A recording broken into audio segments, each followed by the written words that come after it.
Friends, உங்கள் எல்லாருக்கும் தெரிஞ்சிருக்கும் என்னோடய ஃபிஞ்சஸ் கூடு இந்த கூடு தான்.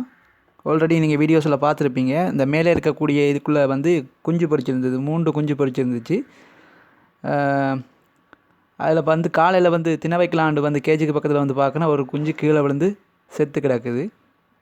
என்னென்று இறந்துச்சுன்னு தெரியலை. ஒருவேளை வேறு பேர்ட்ஸ் வந்து தட்டி விட்டு கீழே விழிச்சிச்சோ தெரியலை. அடுத்தது பார்த்திங்கன்னா அதுக்குள்ளே இருந்தது தான் இந்த குஞ்சு. இதையும் வந்து தட்டி விட்டு இப்போ நான் தான் எடுத்து வச்சுருக்கேன் கையில். இப்படி வந்து இப்போ சேர்த்து வளர்க்கும்போது இதுதான் பிரச்சனை.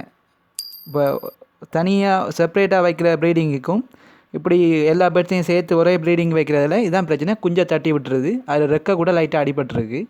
இதை நான் தான் வளர்த்தெடுக்க போகிறேன். இதோட 2 குஞ்சு செத்து போயிடுச்சு ஃப்ரெண்ட்ஸ். ஏன்னு சொன்னால் நம்ம ஃபிஞ்சஸை பொறுத்த வரைக்கும் பார்த்திங்கன்னு சொன்னால் அதுக்கு இப்போ வந்து சில நேரம் இப்போ இதுக்குள்ளே இருக்கிற பேர் வந்து ப்ரீடிங் பாக்ஸ் வைக்கிறதோ பொட் வைக்கிறதோ இருந்தால் ஒரு 4 பொட் வைக்கணும். நான் 3 தான் வச்சுருக்கேன். அதனால் மாறி மாறி சண்டை போட்டு ஒன்றை கீழே விழுத்திருக்கு. அதுபோக மற்ற சைட்டில் இருந்த முட்டையையும் தட்டி விட்டுருக்கு. 2 முட்டையை கிட்ட தட்டி விட்டுருக்குது. அப்படி மாறி மாறி சண்டை பிடிச்சி தான் இந்த குஞ்சுக்கு விழுந்து 2 குஞ்சு வந்து இறந்துருச்சு. அதை ஒரு குஞ்சு எங்கே போச்சுன்னே தெரியாது.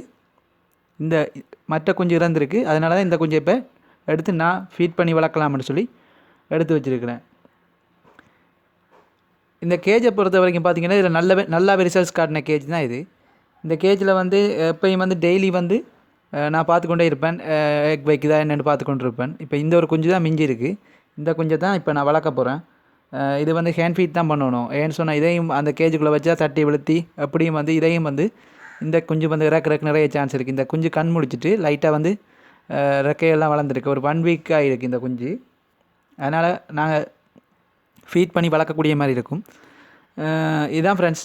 நீங்கள் வந்து மாஸ் ப்ரீடிங் போடும்போது எக்ஸ்ட்ராவாக ப்ரீடிங் பாக்ஸோ பொட்டோ வைங்க. அடுத்த வீடியோவில் இதில் ஃபுல் வீடியோ காட்டுறேன். பாய்.